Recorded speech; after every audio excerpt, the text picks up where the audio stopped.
In the mid-'80s, fewer than 3% of all people in most of our countries were using cell phones. But you fast forward to today, when almost 100% of people are using cell phones. By the time they're 19 or 20 years old, they will have used the phone for 10 years, and we have no idea what type of risk that's carrying.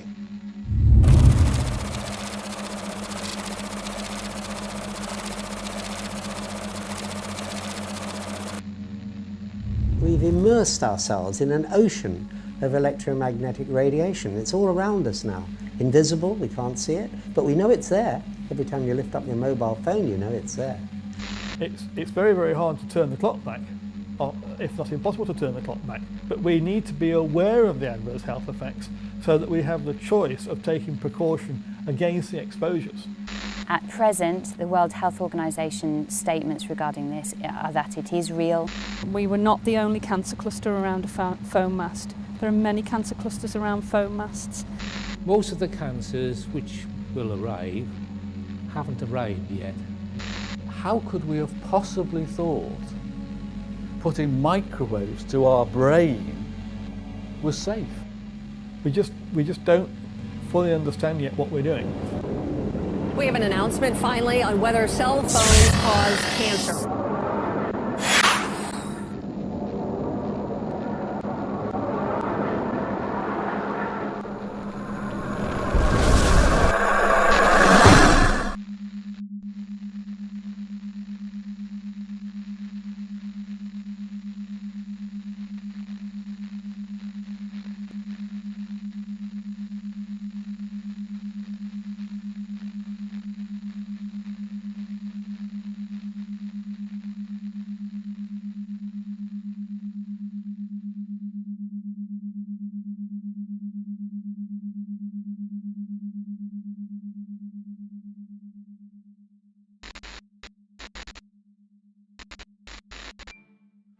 An unknown scientist is about to make a discovery that should have changed everything.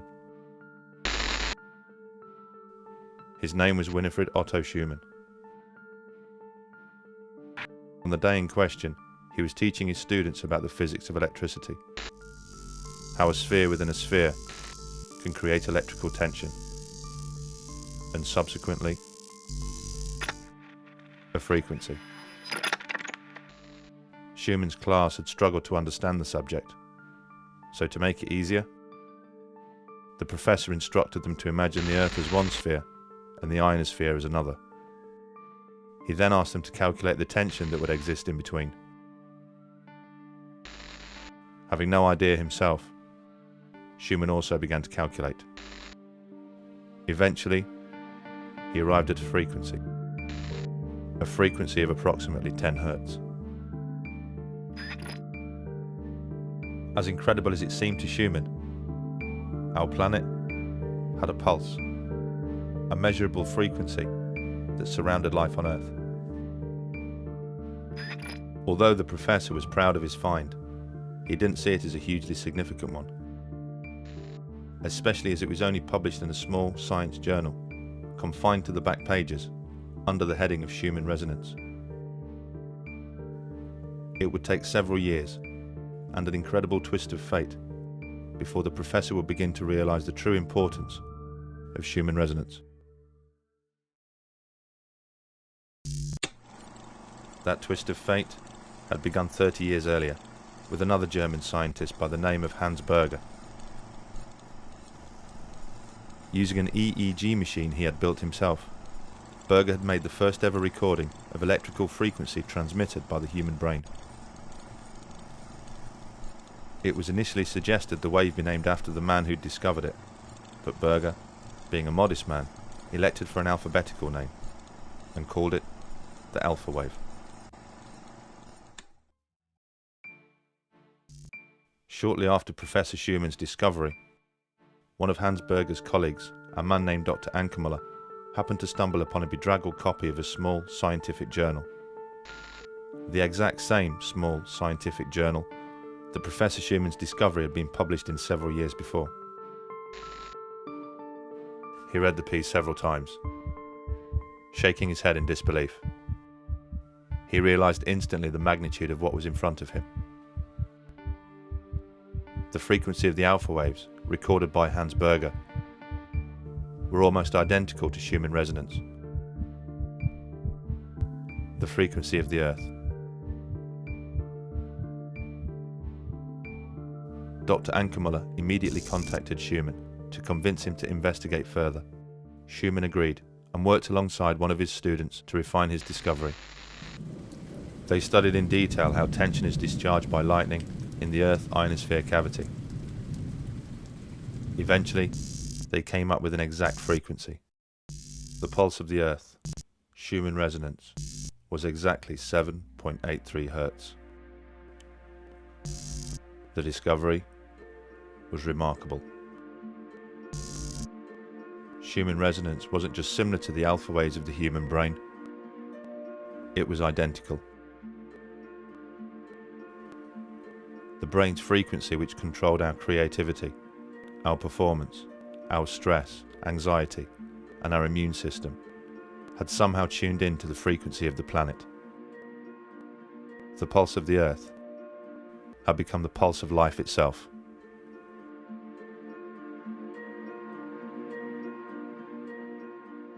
The frequency of a wave is measured in hertz. This refers to the number of oscillations the wave makes each second. Frequencies range from a billionth the size of an atom to the length of the universe itself. In theory, frequencies are infinite, so ultimately endless. If this was a coincidence, it was nature's most spectacular.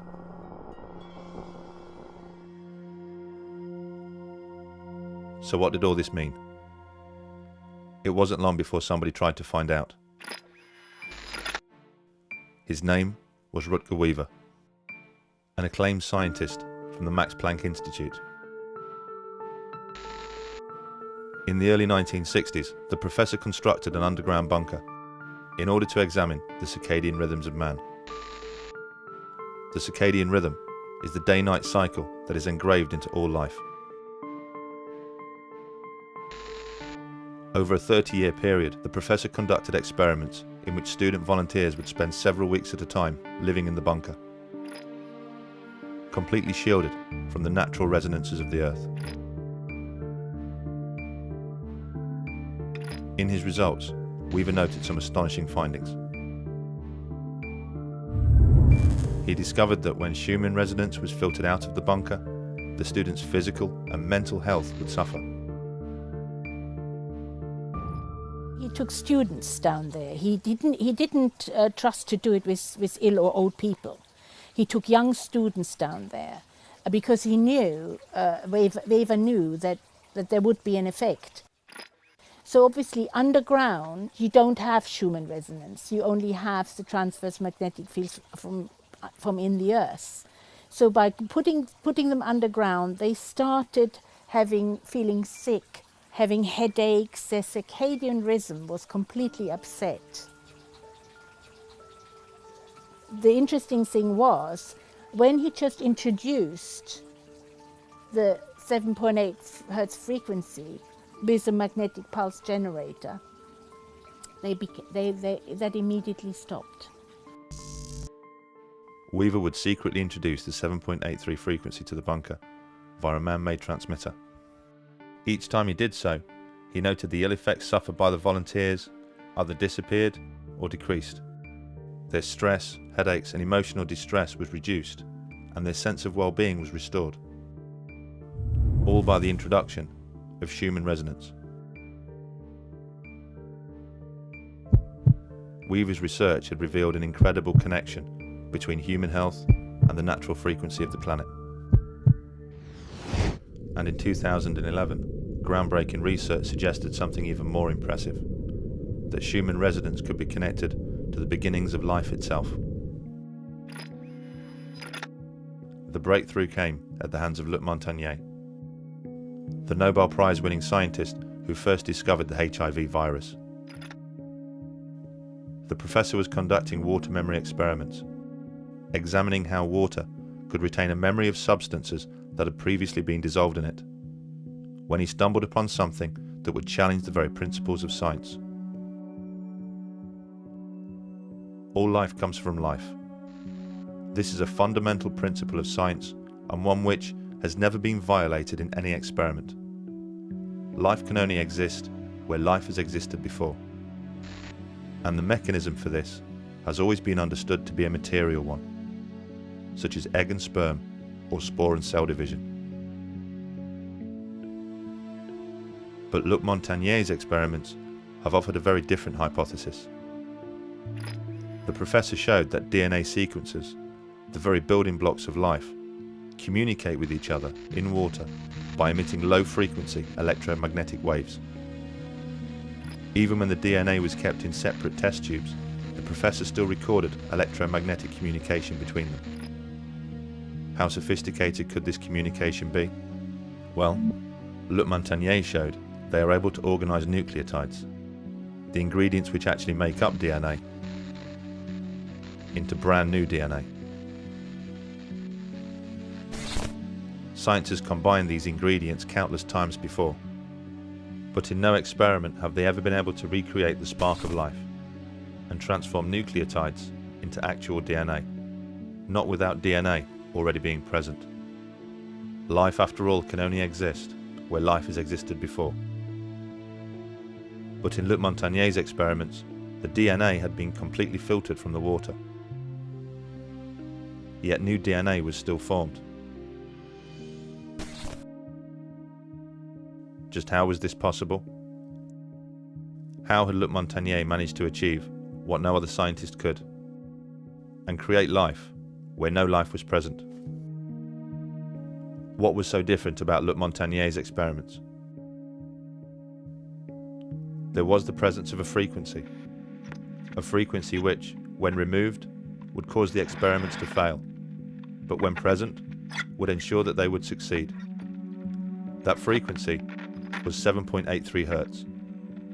Schumann Resonance.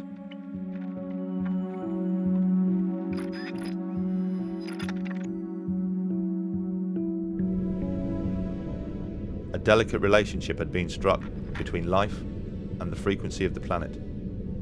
An interaction of living organisms and electromagnetic frequencies.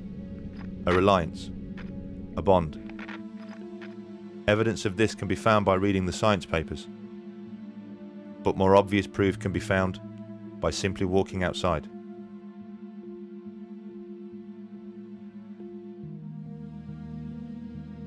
How did all this happen? Well, when you look at the history of the Earth, it seems pretty obvious. Schumann waves have been part of this planet since the very beginning. Life evolved surrounded by them, and inevitably tuned in. In fact, our sensitivity to frequency became deeply connected to our ability to sense another of the planet's phenomena.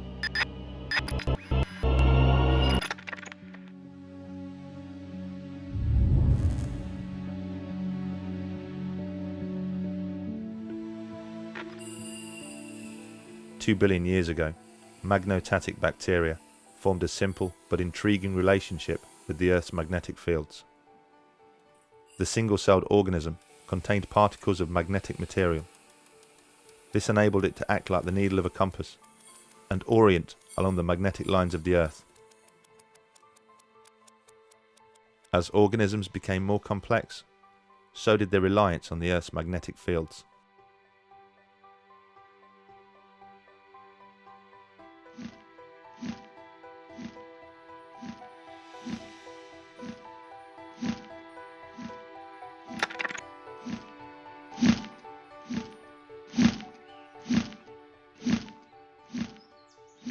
We do know that bees are sensitive to magnetic fields. We know that within their bodies they contain particles of magnetite, and laboratory studies have shown that they are indeed sensitive to magnetic fields, and you can demonstrate in the laboratory that if you artificially create a magnetic field, you can control the way that they build their comb, and it seems logical that bees are using magnetic fields in navigation. The delicate balance of life on Earth is perfectly illustrated by reliance on bees and their pollination of plants. It's hypothesized that without bees, life wouldn't stand much of a chance. Insect pollination is needed for really all the things that make eating interesting. So all the fruits, the nuts, and things like that all require insect pollination, and bees are the most important group of pollinators.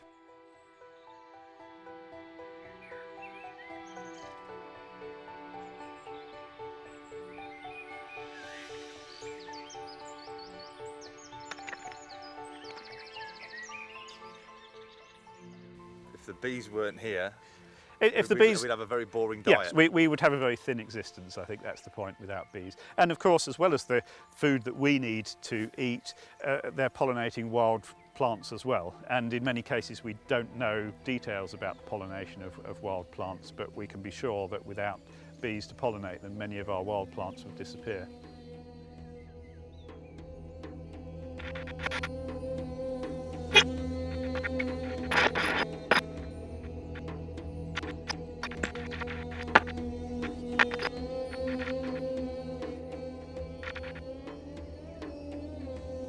With Marianne Fraser, the Senior Extension Associate for Beekeeping at Pennsylvania State University. What are the classic criteria of colony collapse disorder so that any beekeeper can go out there and look at their bees and say, this looks like a pretty classic case of this? The symptoms are that the bees are relatively healthy and strong, and in a very short period of time, the adult bee population disappears from the colony. It leaves the colony. And what it leaves behind is a lot of brood, meaning the young bees, honey, and pollen. On what continents has this colony collapse disorder been observed? Well, the decline of honeybees has occurred actually worldwide. We've seen many other countries report declines in honeybees. Whether or not it's truly due to this thing called colony collapse disorder, which is a pretty unique set of criteria, is another question. And that's one of the things we're trying to understand by trying to communicate with other people in other parts of the world. The sort of current concern particularly dates from about 2006, and particularly in the United States, where a lot of commercial beekeepers suddenly found that their bees had been healthy at one point in the year, and then in late summer just suffered these spectacular losses, and they appeared to be different from anything that had been seen before. So people were just going to their hives and finding there were no bees at all. Colony collapse disorder has affected hives all around the world, with some countries reporting losses of up to 70%. A variety of reasons have been offered as to its cause, but none of them have been able to conclusively explain why all of a sudden bees don't return to their hives. Apart from one, a sensational piece of research by Joseph Kuhn and his team. In an experiment, the doctor worked with 8 beehives and placed a regular home deck phone inside half of them. The scientists then monitored if the presence of a deck phone would affect the way that bees returned to their hive. The results were astonishing. In the hives where no deck phone was present, the bees returned at a normal rate. But in the hives which contained a deck phone, the bees hardly returned at all. In one hive containing a deck phone, not a single bee returned. To fully understand the relevance of Dr. Kuhn's experiment, we must first understand how a deck phone works. The reason you are able to walk around your home talking on your deck phone is because the base station of the deck phone sends electromagnetic frequency waves, called microwaves, to the handset. This is exactly the same way that a mobile phone mast communicates with a mobile phone.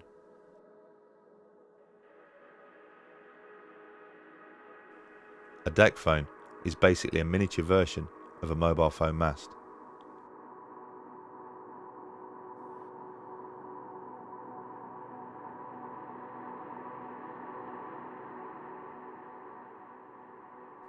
If a bee is affected by what comes out of a deck phone, it will most definitely be affected by what comes out of a mobile phone mast.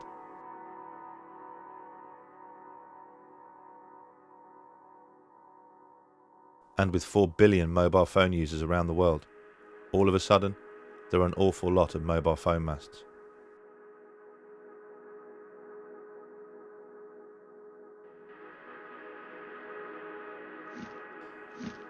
The bee's magnetic sense allows it to navigate using the magnetic lines of the Earth, an ability it has spent millions of years fine-tuning and developing.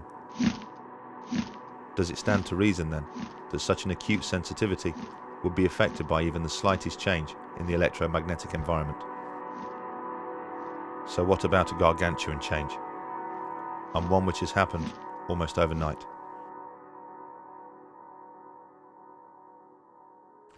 Are there other species that have this sensitivity to magnetic fields?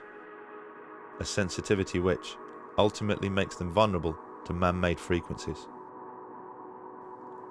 Unfortunately, the discovery of a new protein cell called a cryptochrome suggests all life has a magnetic sense.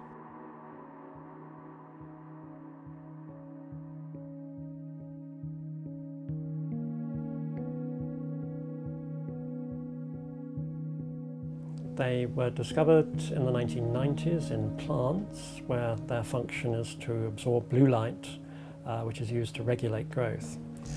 They were since been found in insects, animals, mammals, including humans, and in birds. Cryptochromes are a biological molecule called a protein. It's generated by some of your genes called cryogenes.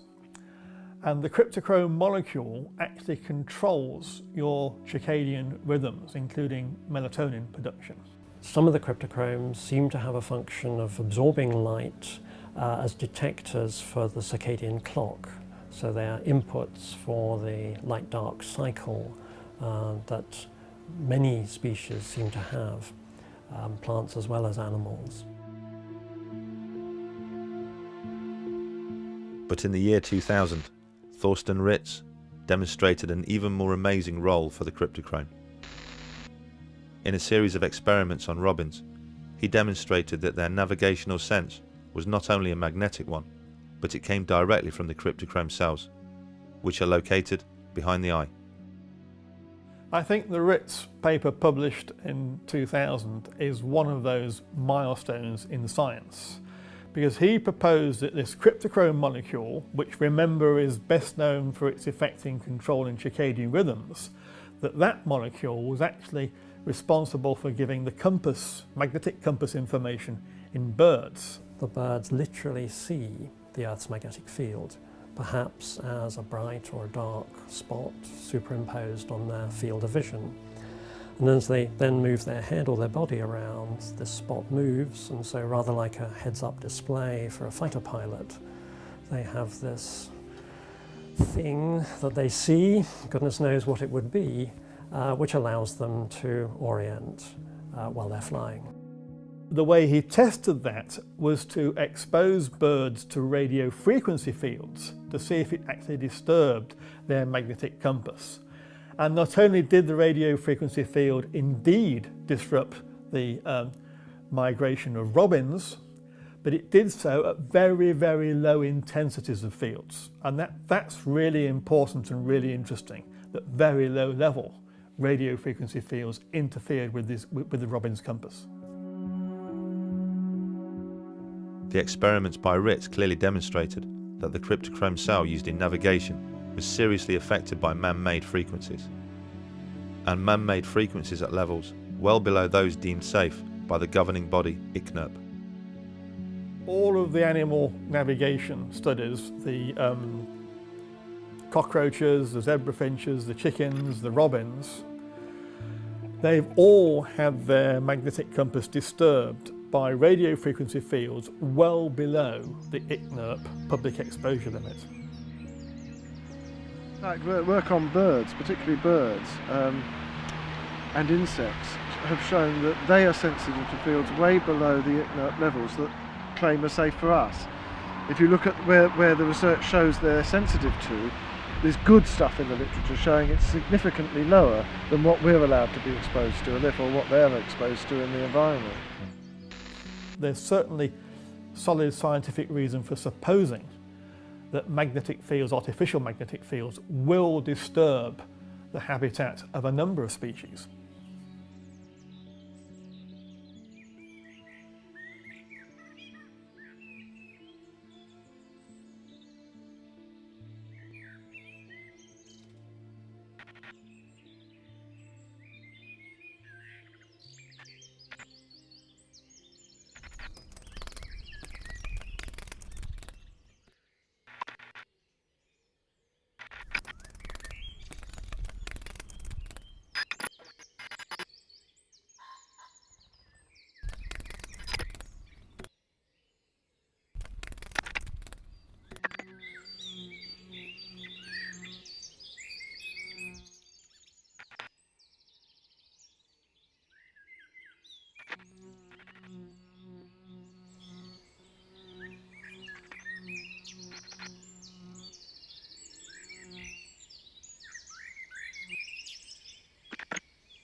How much has our environment changed because of electromagnetic fields? Over the last 25 years, it's changed beyond recognition.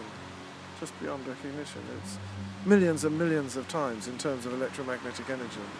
The former National Radiological Protection Board, in one of their documents, said that they thought that the radiation environment, if you like to call it that, had increased many millions of times from what it was 50 years ago.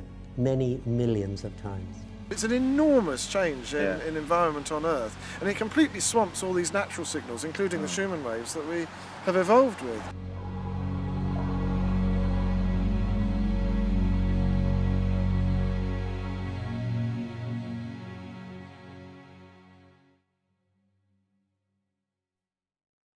One of the reasons that cryptochromes are particularly interesting from the point of view of human beings detecting magnetic fields is that there's a recently study by Dr. Foley and colleagues showing that if you put human cryptochromes into the fruit fly, then the fruit fly is magnetically sensitive because of the presence of these human cryptochromes.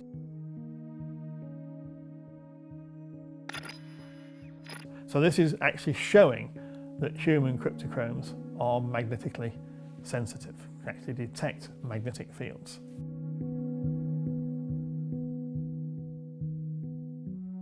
The discovery of the cryptochrome cell has sparked new interest in the magnetic sense of man, a sense that Robin Baker had predicted some 40 years ago. This is not some kind of scientific blind man's buff. It's an experiment to find out whether children have a sense of direction. Blindfolded and ear-muffed, the subject is turned around in a special chair until he can't remember which direction he's facing. The chair stops and the subject guesses whether he's facing east, west, north or south. West. The guess is recorded in a small computer. If children had no sense of direction, their guesses would be random, but they're not. Children after the age of about 10 or 11 make pretty good guesses. It seems they have a real sense of direction, and it seems to be a magnetic sense. When the scientists strap a magnet to the subject's head, it disrupts his sense of direction severely. And this is a huge advance in understanding. It begs all sorts of questions. It begs questions as to whether human beings can actually navigate in the Earth's magnetic field. Even though they don't do it today, did they do it thousands of years ago? And of course it begs the question as to whether this is a process by which magnetic fields are actually detected in the human body, which leads to this disturbance of circadian rhythms, which would explain all these adverse health effects that we see so much of in the epidemiological studies of the health of magnetic fields.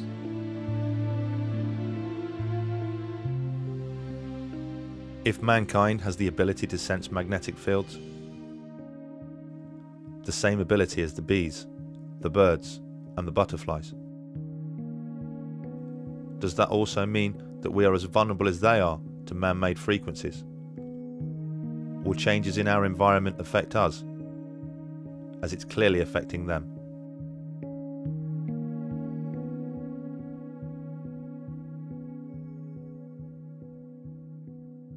Rolling. Okay, so what is how do you describe electrosensitivity? Electrical sensitivity is when people start reacting, their body starts reacting to electromagnetic fields. Generally speaking, the electromagnetic fields that they'll be reacting to is wireless. So it'll be wireless communications, it'll be Wi-Fi, it'll be cordless phones, deck phones, mobile phones, masts. All of them emitting signals that our body has never experienced before.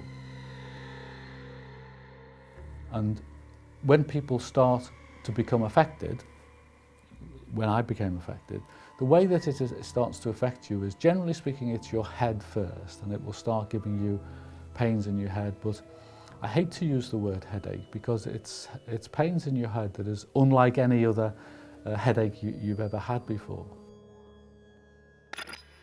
Most people's complaints are things like cardiac arrhythmia, insomnia, headache, visual disturbance, vertigo, different kinds of paresthesias or neurasthesias where they are feeling unusual sensations within their body.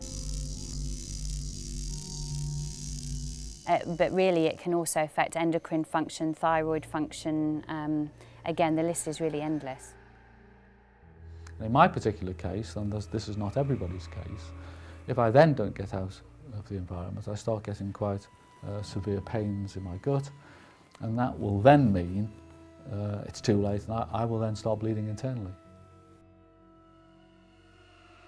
I think that the symptoms are so diverse, and the associations that people make are very difficult to accept if you have no knowledge of this subject, which most physicians do not have.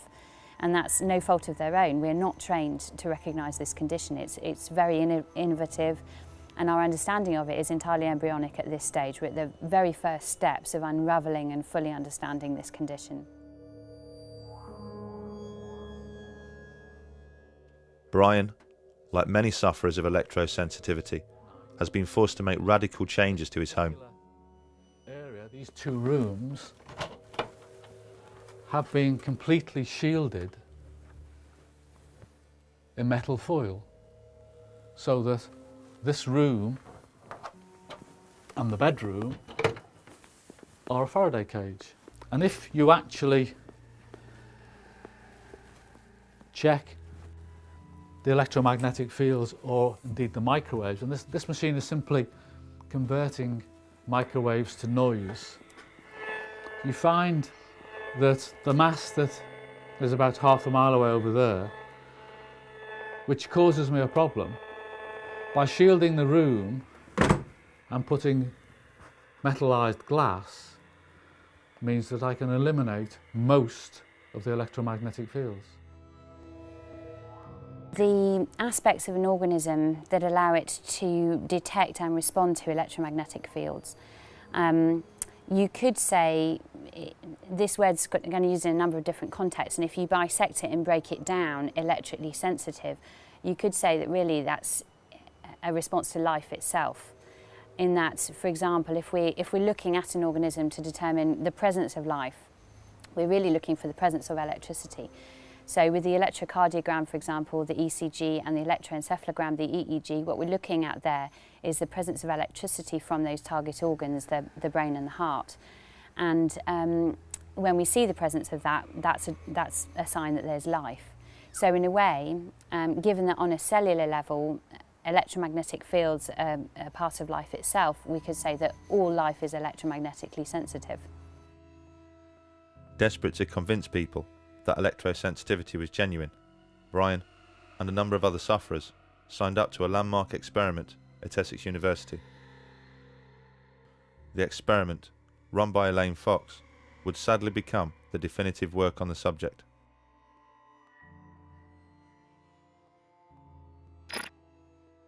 You have to go into a shielded room, and you go in there for a relatively short period of time, and the mast is on for 10 minutes and off for 10 minutes and on for 10 minutes, and to see whether you can detect whether it's on or not. And I went into the room having told them that I would not be able to tell them whether the mast was on or off or on. Why's that? Because their understanding of how you react to this is wrong. This is not a case with most people where you turn the mast on and, oh, I'm affected. They turn the mast off, oh, I'm okay again. It doesn't work like that. I suffer with hay fever. And when I go into a field where there's pollen, it takes a while before I'll be affected. But it takes a long time before I'm not affected. I can be removed from the hay field for 24 hours, but I'll still be feeling my hay fever. And electrical sensitivity with most people is a little bit like that. The way the team had set up the experiment meant it would be almost impossible for Brian and the other volunteers to prove they were being affected. Not that it would matter, as the team had inexplicably decided to do away with any form of vetting procedure. For one thing, people appear to be sensitive to different things. I'm sensitive to 3G mobile phones, I'm sensitive to GSM mobile phones, for example. There are differences in the way the modulation works. I have no idea whether they're right in their sensitivities, but if that is the case, then it makes sense that the people who you've got into your study claim to be sensitive to exactly the signal that you're going to be exposing them to. If you have someone that, for example, is always sensitive to Wi-Fi, but they're never sensitive to mobile phones, if they exist, then you make sure that what they're being exposed to is Wi-Fi and not mobile phones, because you're actually trying to prove whether they're sensitive to what they're saying they are. None of that differentiation was done. It was really, if you claim to be sensitive to anything at all that happened to be electromagnetic, you were in. Well, one of the reasons why I thought it was quite important was I help people who are electrically sensitive. And a couple of months before, I'd actually been to a lady's house who thought she was electrically sensitive, just to try and help her and to explain to her what electrical sensitivity was and what might be causing her problem. And to cut a long story short, it was obvious that this particular lady had a problem, but she was not electrically sensitive. She was definitely not electrically sensitive. But in the going of the conversation, she'd signed up for the Essex trials to try and find out whether she was electrically sensitive. Well, my heart missed a beat. Well, here's somebody that's not electrically sensitive, and they've signed up to go to Essex, and Essex are telling me they don't have a vetting procedure. What they actually found, and this is based on the text in their paper itself, I'm not sort of paraphrasing, is they needed, according to them, with the level of response they were expecting to see from sensitive people, they would need about 132 people, participants in their study, to show a statistically significant effect. That's how much population, if you like, they would need. That's how much data they would need in their study findings before they could say this group is clearly more sensitive than that group. What they got was 44. So from the very outset, they only had a third of the data they expected that they would need to find anything anyway. What they ended up finding was a near statistically significant risk anyway, i.e. the people who claimed to be sensitive showed that they were sensitive with a significance of about 90%. So the borderline at which a scientific paper says, yes, this is statistically significant, is 95%. If you don't get that level of certainty, it's not a statistical finding at all. It could be random chance and noise. They got something which was 90% certainty of an increase in risk, and of course it fails the magic bar at which you can call it a statistically significant result, and it was written off as this demonstrates that people aren't sensitive, when actually it did no such thing.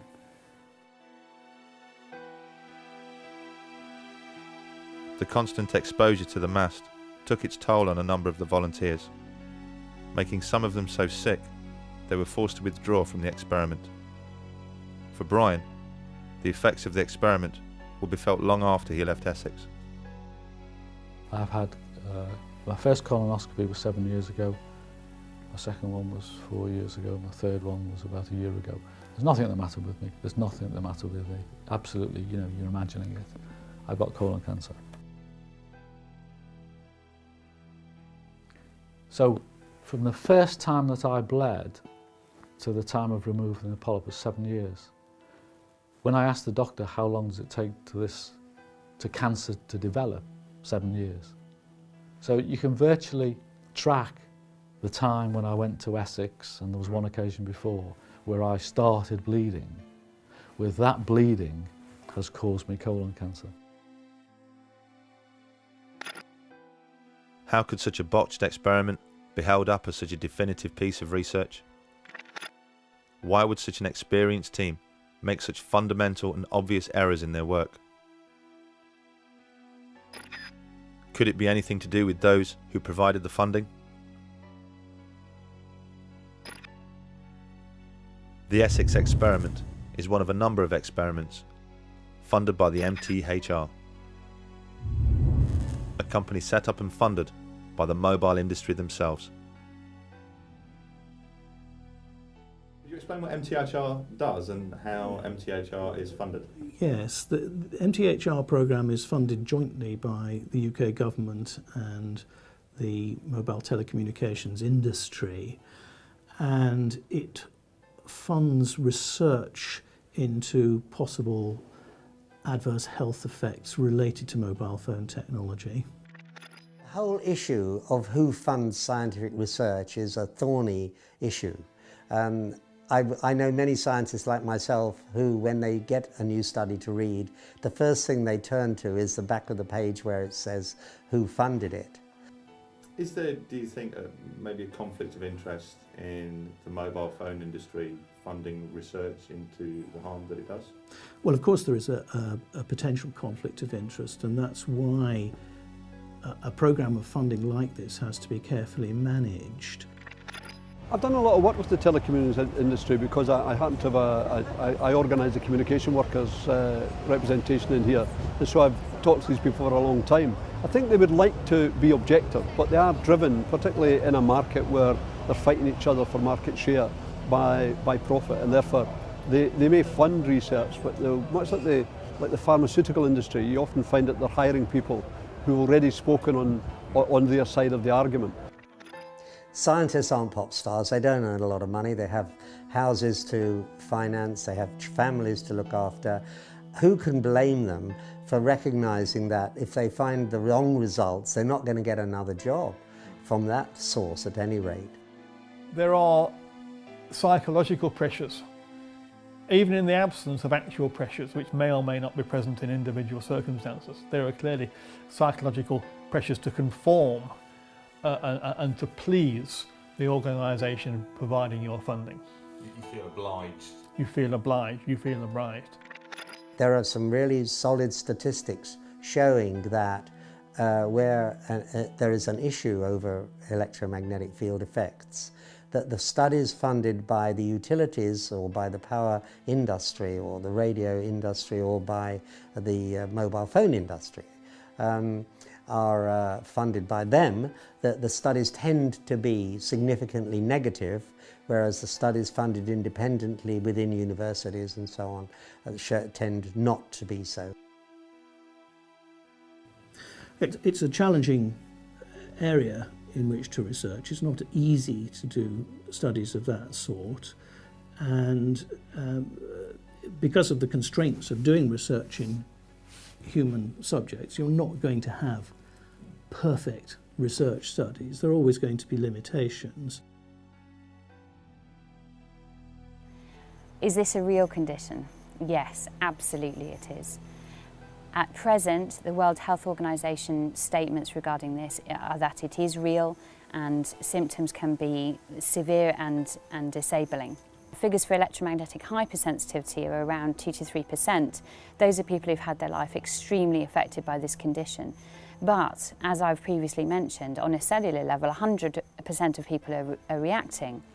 That means that the healthcare consequences of not taking this seriously and not recognising it are potentially huge. And the numbers of people that have mild or moderate electrical sensitivity are probably far higher than we estimate.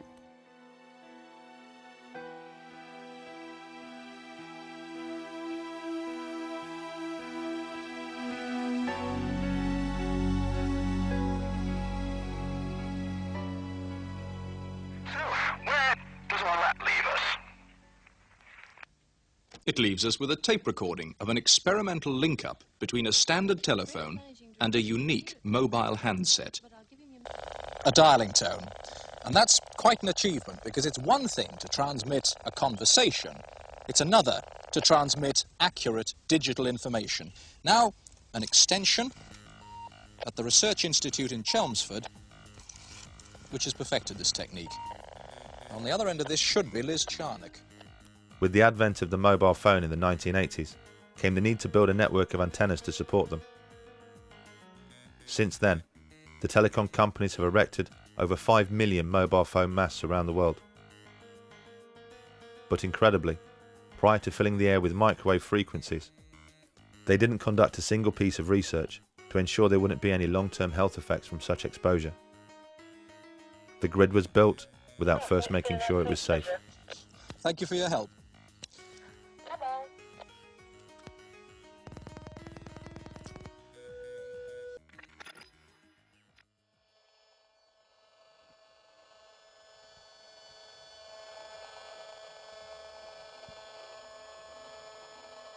So it's pretty ugly, isn't it?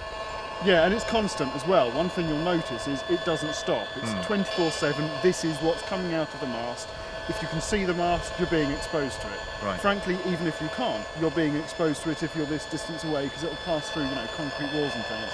It'll dampen it a bit, but not very much. If you're within 200-300 metres of the mast up there, this is what you're going to be exposed to 24/7. When you can hear it, it changes everything. It does. Imagine if you could see it.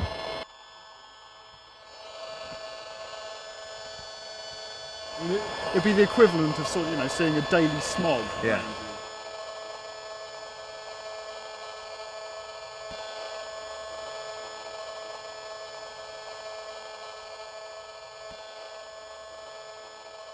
With a constant smog of man-made frequencies surrounding our daily lives, and no testing as to its safety, is there any wonder people's bodies have started to react?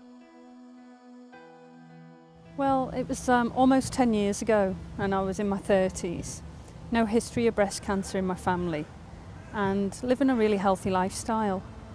I'd been living next to a foam mast for many years, over 7 years by then. How far was that from? It was 100 metres from the house. Right, so pretty close. Yeah, and for years I'd been having symptoms which hadn't related to the foam mast, because I didn't know anything about the condition of electrosensitivity then.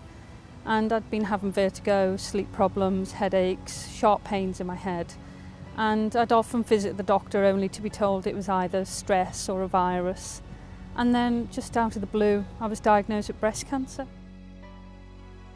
And it was the biggest shock of my life. And at first I thought, well, it's bad luck, it's just unlucky, it's me. And started to go through my treatment. And it was then I started bumping into neighbours in the hospital. And I only lived in a small village. Right. And started bumping into other young ladies as well, who were neighbours. Young? How old? Oh, well, I was the youngest in my 30s, but the others were in their 40s or early 50s. Right, that's very young. And that was 5 of us all diagnosed at once, within 6 months of each other, with breast cancer. There were only 18 houses in the village surrounding the foam mast, so Eileen decided to conduct a survey to see if anybody else had suddenly started suffering ill health. What came back really frightened us. Lots of people were reporting the same symptoms that I've been suffering with for years. So vertigo. Yeah, the headaches, the vertigo. But there was other young women in the village who were having fertility problems and precancer cervical cells. Other young ladies who'd had breast cancer benign lumps, and there were other conditions of cancer as well in the area. One of our neighbours, who was only 51, had developed motor neurone disease, and he unfortunately died. And so we unearthed a horrendous can of worms. We'd done a count of 77 people in the houses. And out of 77 people, how many people were suffering biological effects? The estimate was around 70%. People 70% of people who'd had effects over the years with biological effects, sleep problems, skin rashes, benign lumps or cancer. Yeah, it was it had a big impact on people in the village. I think this is a global, massive problem. We found since then that we were not the only cancer cluster around a foam mast. There are many cancer clusters around foam masts, and we'd worked with a local scientist where we looked at other foam masts that have been in areas for a long time and conducted other surveys and found other cancer clusters as well.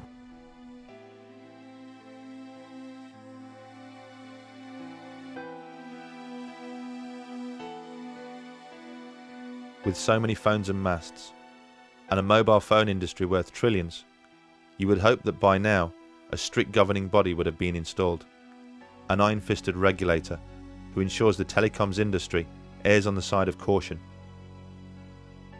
someone to set strict levels which protect the public, someone to ensure that what we're being exposed to is absolutely safe. Unfortunately, we don't have any of that. What we do have is ICNIRP. Well, ICNIRP was set up in Europe about 20 odd years ago to look into non-ionising radiation. It stands for the International Committee of Non-Ionising Radiation Protection, and their job is to look at all the literature that comes out and basically summarise it, say this is what the science definitely says. You can't get elected to it, you get invited to join it, right, if you're one of the preferred people. Right, got so you. It's always erred on the side of industry because that's really where its roots are. So what we've got is we've got a guidance standard which they've set, which has been adopted by most of the countries in Europe, and it's been something that the European Commission themselves recommend, including their expert body CENIR, but those guidelines are based on evidence that we know has a cause and effect for radio frequency radiation. So the only setting that exists at the moment for energy that's around the same frequency of mobile phone masts, mobile phones, decked cordless phones, wireless communication devices that we're used to on a daily basis,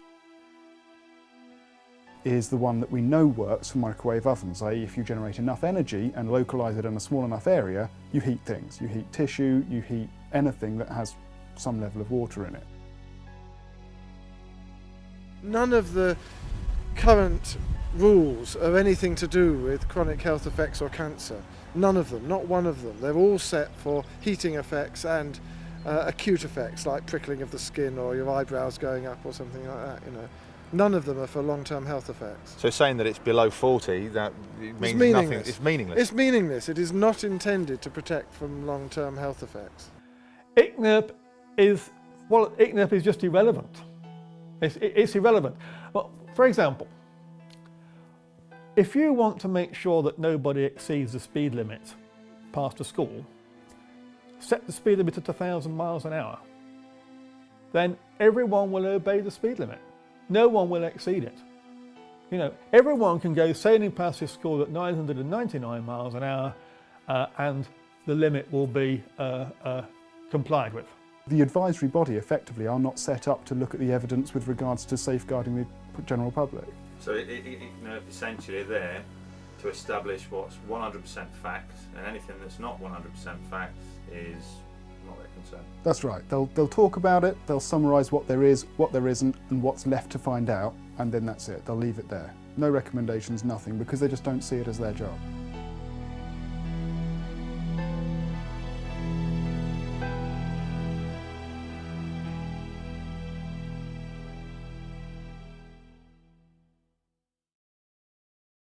What if I try and make a call? Let me try and make a call. If you try and make a phone call, it'll be almost constant because it starts a proper sort of two-way high bandwidth transmission. Okay, let's do that. Oh wow. So as soon as it picks up, this is it trying to, and this is once it's on call mode, this is now what the phone's doing. And that's waves going from my phone to the base station and then being transmitted from there. And that's it's picked up. That's horrible. And that's basically what your phone's transmitting into your head all the time that you've got it operational and you're using it for phone.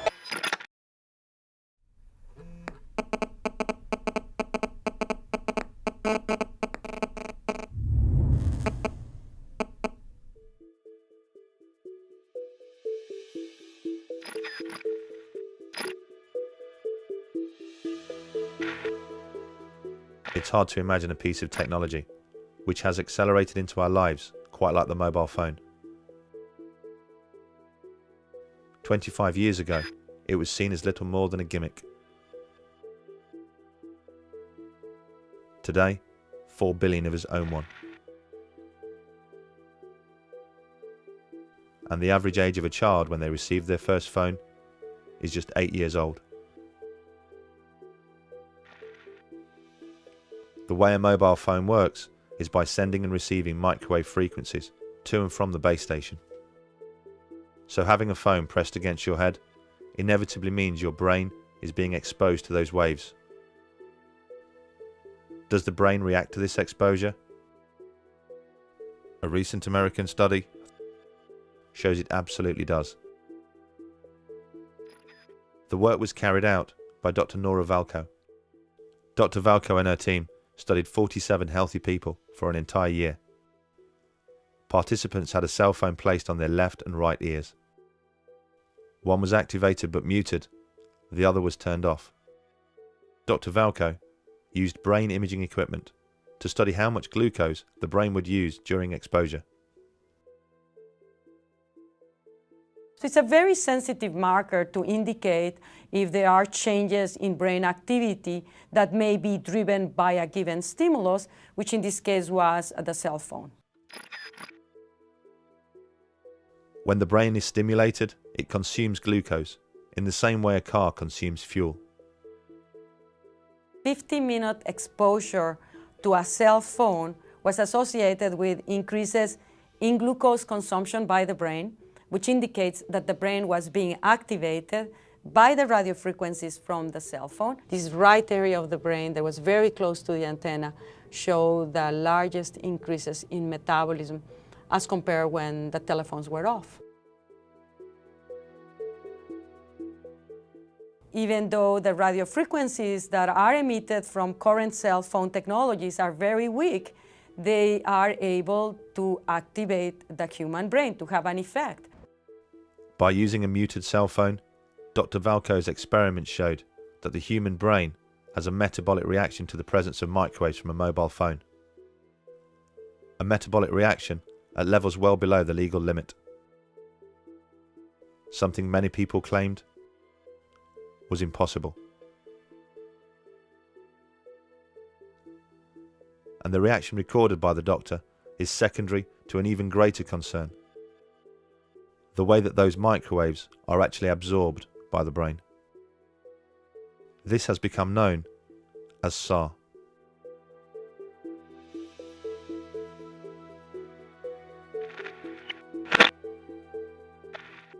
SAR is, well, first of all, it stands for specific absorption rate, and that's the measure of how much radio waves, or how much RF energy, in this case radio waves, is absorbed into the human body over a certain period of time within a certain volume.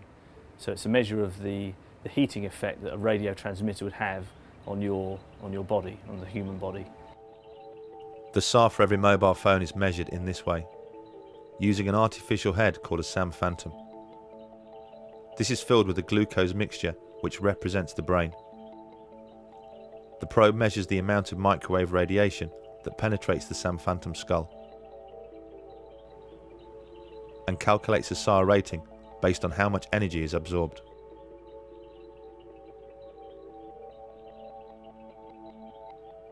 For the European Union, the limit is 2 watts per kilogram, over a 10-gram average of tissue. For America, it's 1.6 watts per kilogram over a 1-gram average of tissue. So the limit for the USA is more stringent than for the European Union, but other countries around the world, such as Australia and New Zealand, use the European limit. Some of the most popular phones on the market emit so much microwave radiation that their SAR rating is right on the edge of the limit.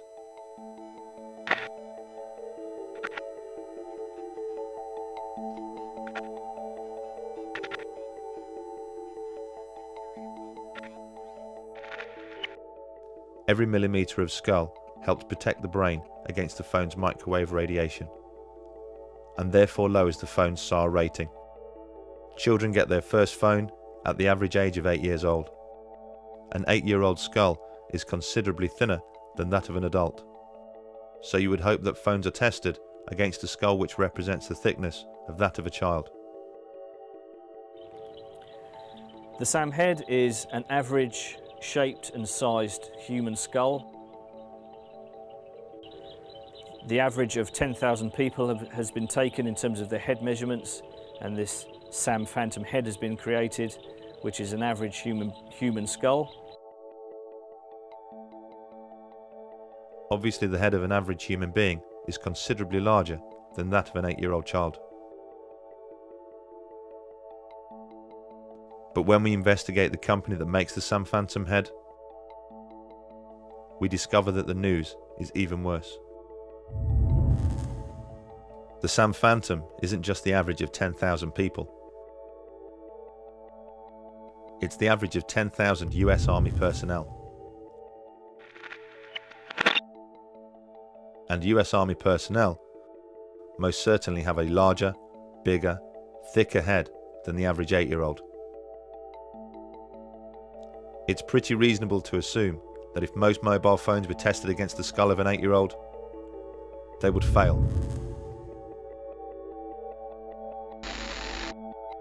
Who is it that sets the standards? A group of people from a committee called ICNIRP.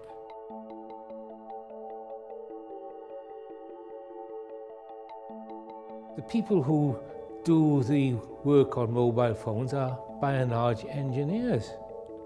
They have no idea what is going on inside a living cell, but they are pontificating on this. They make the assumption that the only thing that can affect the well-being of a living organism is if it is powerful enough to heat the tissue.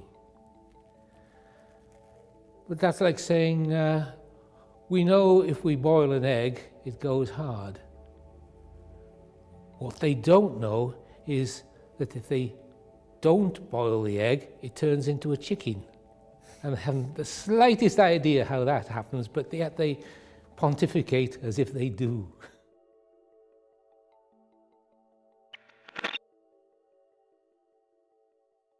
In 2011, the World Health Organization changed the danger rating of mobile phones,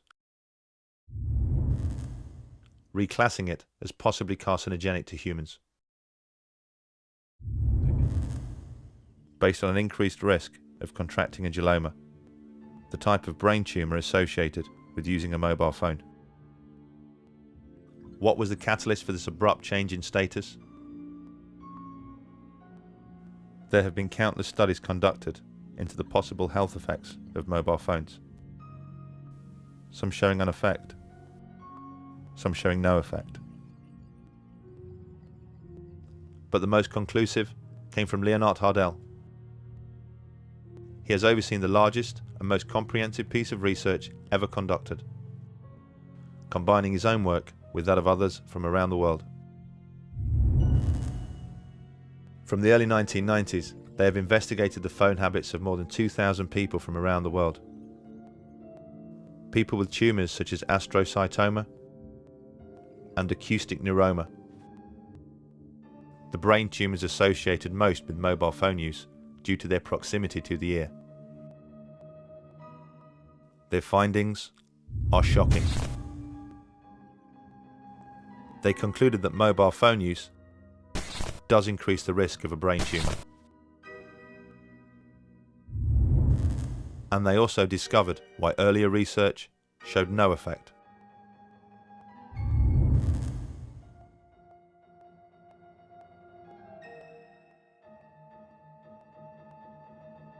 I think there's more evidence that it's carcinogenic than just possibly carcinogenic. But I can understand it in a way because most of the cancers which will arrive haven't arrived yet. I mean, people haven't been using cell phones for long enough for the true effect to become apparent. As is the case with other carcinogens, it takes at least 10 years before you start to see an effect from the exposure. Because the mobile phone explosion didn't really take hold until the late 1990s, it's not surprising we are just starting to see the effects right now. So what are the telecoms industry doing to protect its users from contracting a brain tumour? A flick to the far reaches of their safety manuals suggests that they are more concerned about protecting themselves.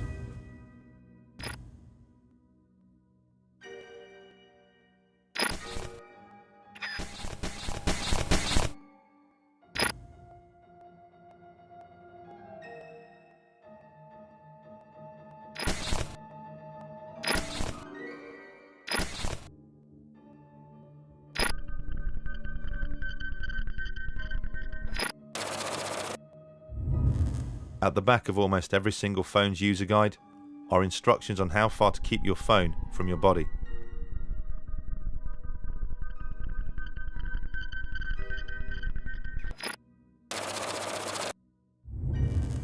Instructions which, in the most part, are wholly unworkable.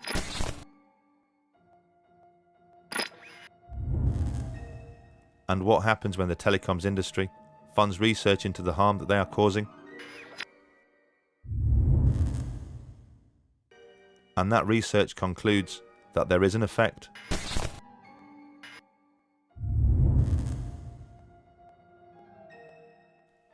That the use of a mobile phone does play a role in the development of cancer.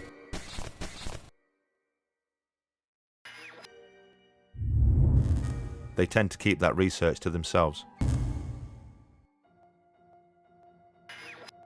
We just don't know what we're storing up with EMF, because the effects are largely long-term, and we have, as you say, this ubiquitous exposure and ubiquitous reliance on these exposures.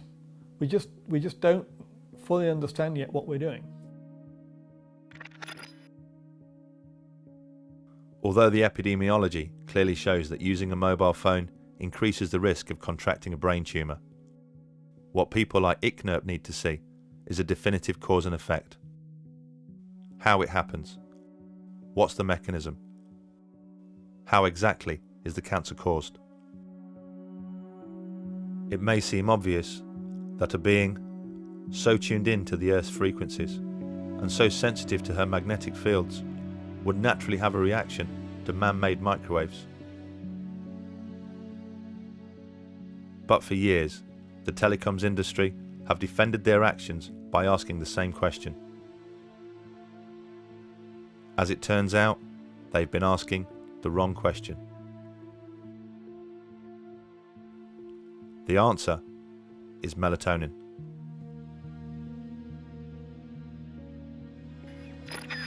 You know, melatonin is a hormone, and believe it or not, it's made in the brain. It's made in the pineal gland of the brain, and it's got a very powerful antioxidant status compared with vitamins. For example, melatonin is 5 times as powerful as vitamin C and twice as powerful as vitamin E. And it secretes only at night, and it's at night that we need it because that's when we go to sleep and when our brain repairs the cells of our body. And that's when melatonin comes out to do its work.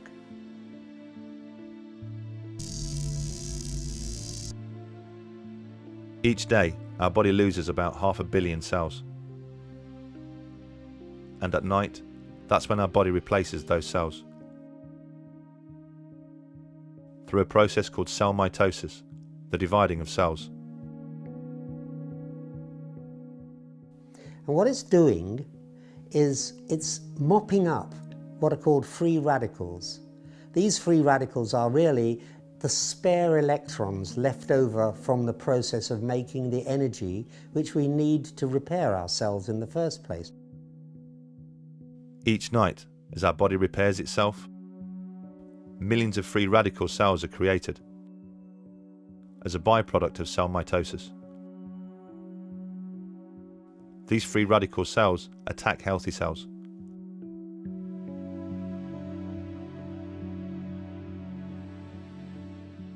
It is universally agreed that the free radical cell is the main causal factor in most cancer. Our body's main defense against these free radicals is its most powerful antioxidant, melatonin. It passes into the bloodstream, And its job is to act as a natural antioxidant, a natural anti-cancer agent. Melatonin is a very, very powerful anti-cancer agent. What it does is it acts as what's called an oncostatic agent, that is, it protects you against cancer. It controls the sleep-wake cycle so that you get a good night's sleep when you've got proper melatonin.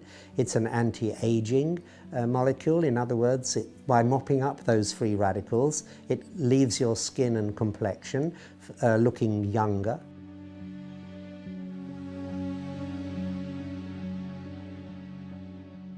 We have in our lab 12,000 studies, which we've collected over the years. And that is more studies than have ever been published on paracetamol, which is the most common headache reliever. There's more scientific interest in melatonin than there is in paracetamol. What are the consequences of having a reduced amount of melatonin? Yeah. Well, you have a reduced amount of melatonin. What happens then is that your immune system starts to be less competent for a start. You tend to get sleep disturbance. You can't get off to sleep, or if you do, you wake up and can't get back to sleep. You can have heart complications because melatonin protects your heart as well.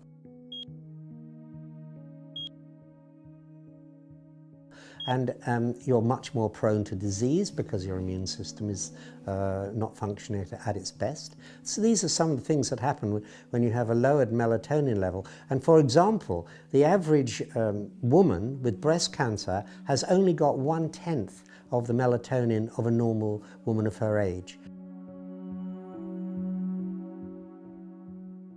And for people with prostate cancer, they've got less than half the melatonin that they should have. Autistic children have less than half the melatonin levels that they should enjoy. Reduced melatonin in night shift workers, because they're working at night and exposed to light, they don't produce nocturnal melatonin, is known to produce a 50% increase in breast cancer risk. And the International Agency for Research on Cancer, IARC, has actually classed night shift work as a class 2A probable carcinogen because of this melatonin reduction. There are lots of studies now showing that people on night shifts or people who are blind have different cancer rates than the average population. And most of those studies support the view that the absence or the lowered melatonin has an adverse effect on health. Because the body only repairs itself at night. Melatonin is only produced when the pineal gland senses that no light is present. What happens is that the pineal gland is light sensitive. It's sitting right where your brain receives signals from your eyes at crossover point in the middle. It's called the suprachiasmatic nuclei, and the connections from there goes directly to the pineal gland to tell it whether there's any light around or not. If there's light around, then there's also interference with the signals the brain wants to send to our cells in order to repair them. So it says there's no point in the brain sending these signals out to our cells to tell them to repair, because there's so much interference that they won't hear it. So it waits, the brain waits until it's dark.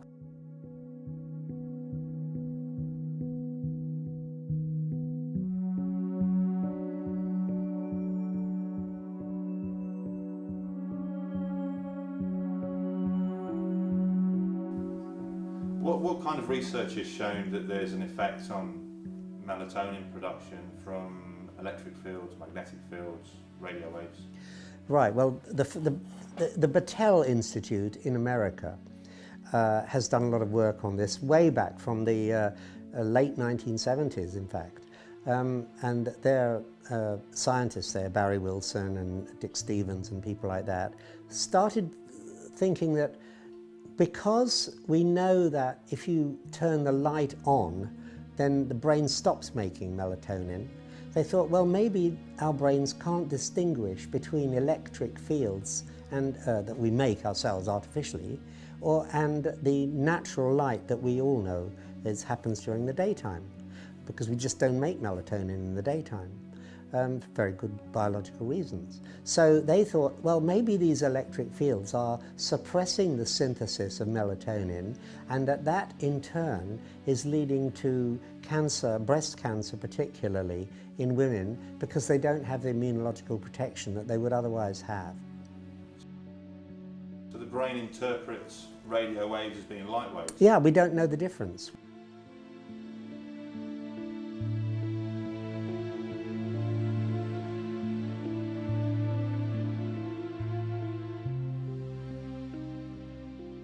The hypothesis that the pineal gland cannot distinguish between light frequencies and man-made frequencies is certainly backed up by a wealth of research.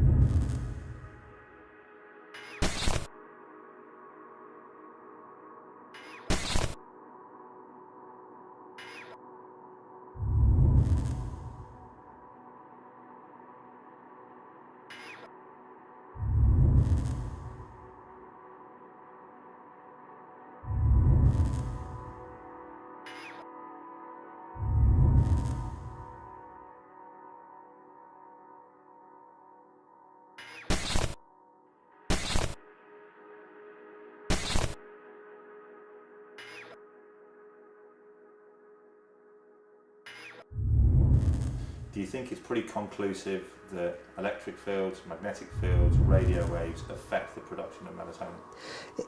This research, which shows that kestrel melatonin levels fall with exposure, that white storks nesting on buildings near to radio masts have lowered progeny compared with stork nests a long way away from radio masts, studies on ants, studies on bees, and studies on birds of various kinds, studies on marine mammals, all point in the same direction. But then there are studies in the laboratory of cells in the pineal gland which actually synthesizes the melatonin, and looking at the effects of magnetic fields on those cells.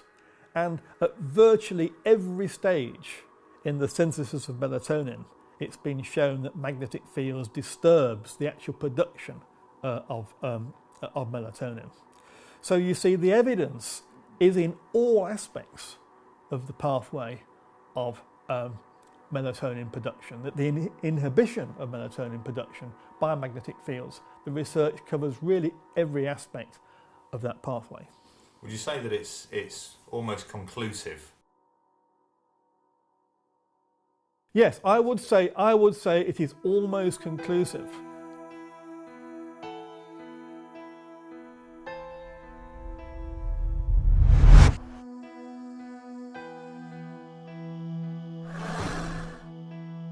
The genius of our body means it is able to counter the production of free radicals with the production of melatonin. We have created in ourselves a precise balance, a perfect system of defense. It has taken our body millions of years to perfect this technique. A technique created based on the surroundings we have evolved in. But over the last few decades, our surroundings have changed, and changed exponentially. To the naked eye, the world appears to be the same. But at a cellular level, it is the biggest change in environment life has ever encountered.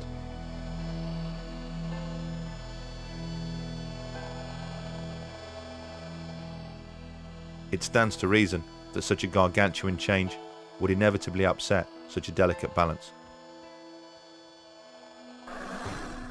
And the consequences of our bodies not producing the right amount of melatonin could be disastrous. Scientists around the world now believe that free radicals could be the causal factor in every known disease, not just cancer. In the beginning of the 1900s, childhood leukemia was a medical rarity. We've seen nothing but an increase in childhood leukemia ever since that point. It's going up every year by about 2%. And that applies to many other disorders as well. Autism, brain tumours, cancer. Cancer rates in the 1910s were probably half of what they are today. And many other diseases are being connected by studies, by scientific studies, with exposure to electromagnetic fields and radiations. Not just power lines, but also to radio fields and microwave fields. Because we've in the last 50 years, really, we've immersed ourselves in an ocean of electromagnetic radiation. It's all around us now. Invisible, we can't see it, but we know it's there. Every time you lift up your mobile phone, you know it's there. It's very, very hard to turn the clock back, if not impossible to turn the clock back. But we need to be aware of the adverse health effects so that we have the choice of taking precaution against the exposures, if that's what we wish to do, and that's what we need to do. What worries me are things that are actually happening now. Right. That we haven't paid enough attention to, perhaps. And one of the things that's happening is autism, or give it its proper name, autistic spectrum disorders. Do you think we're getting to a point in science where we almost don't have a control group to be able to test things like this, because almost everybody has a mobile phone, almost everybody has Wi-Fi, almost everybody is exposed to electromagnetic fields? Yes, we are reaching a situation where so many people are exposed to electromagnetic fields from mobile phones and Wi-Fi that we no longer have a control population to look at the difference between the health of people who are exposed versus the health of people who are not exposed. I mean, if I can take an analogy, we did find out that smoking caused lung cancer. That was because some people did not smoke, and they were a control group. If everyone had smoked, we may never have found that smoking caused lung cancer. And everyone would have been dying of lung cancer, and it would have been regarded as a sort of natural disease without ever having a link with smoking. What's happening with mobile phone exposure is we are losing this population of people who are not exposed. Even the few people who don't own a mobile phone are surrounded by the radiation from the mobile phone when they go shopping, when they go on a train, wherever they go. It's not just the canary down the mine like myself. Eventually, if you simply increase the electromagnetic fields in the atmosphere, which we're doing, and we're now got a million times more electromagnetic fields, microwaves in the environment than we had 30 years ago, eventually it'll start to affect you. It's very, very hard to say where we might be in 15 years' time, but I would very much hope within a few years' time we do recognise just how much these ill health effects are actually costing society. And then we might wake up and look at the causes and realise we have to do something about the causes.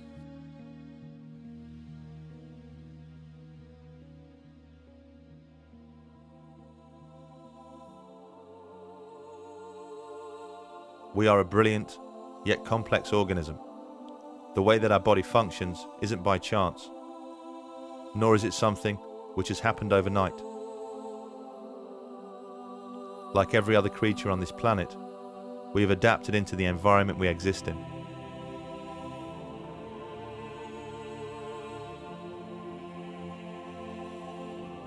An environment which, since the beginning of time, has had a delicate balance of fields and resonances.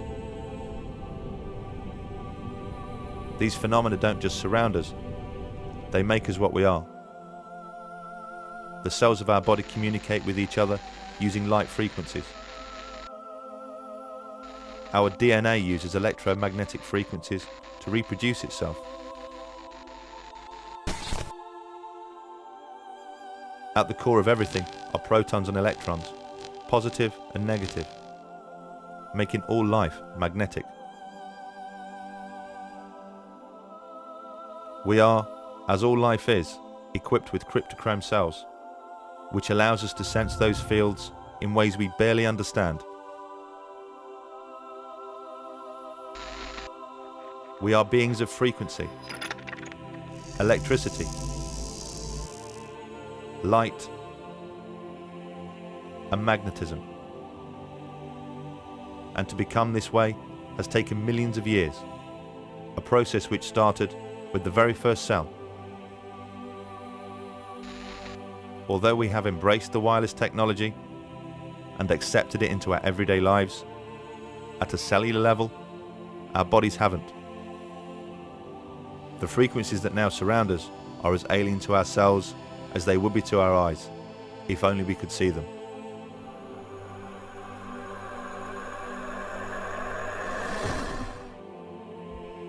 Our children are being born into a world that their bodies simply cannot understand.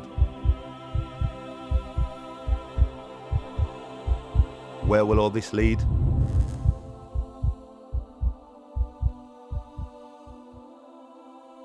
As this film is being made, 4G technology is being rolled out around the world. To accommodate this, the ceiling levels are being increased. Wi-Fi is in almost every single home, school and business, surrounding us constantly. Deck phone technology is the norm in almost every single household. At a time when the industries responsible should be displaying caution, they are displaying a reckless disregard for our long-term health. Money talks, and they are about as likely to develop a conscience as the tobacco industries did.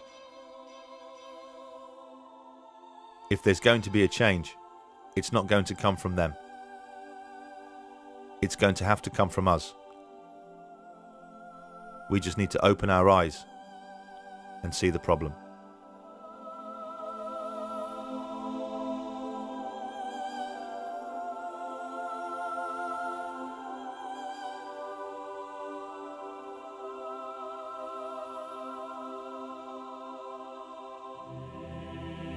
Would the MTHR, do you think, fund research into radio waves affecting melatonin, given that this is the mechanism that people seem to point to, that mobile phones affect the production of melatonin? Melatonin is an antioxidant, a free radical vacuum cleaner, if you like.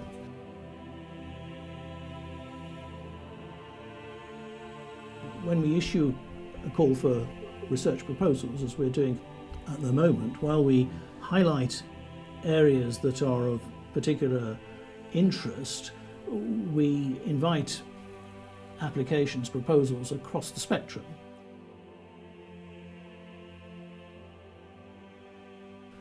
But it would have to be prioritised alongside the other applications that we get. We only have a limited pot of money, but we don't rule out funding research on melatonin. It's not one of the areas that we've identified as a priority at the moment.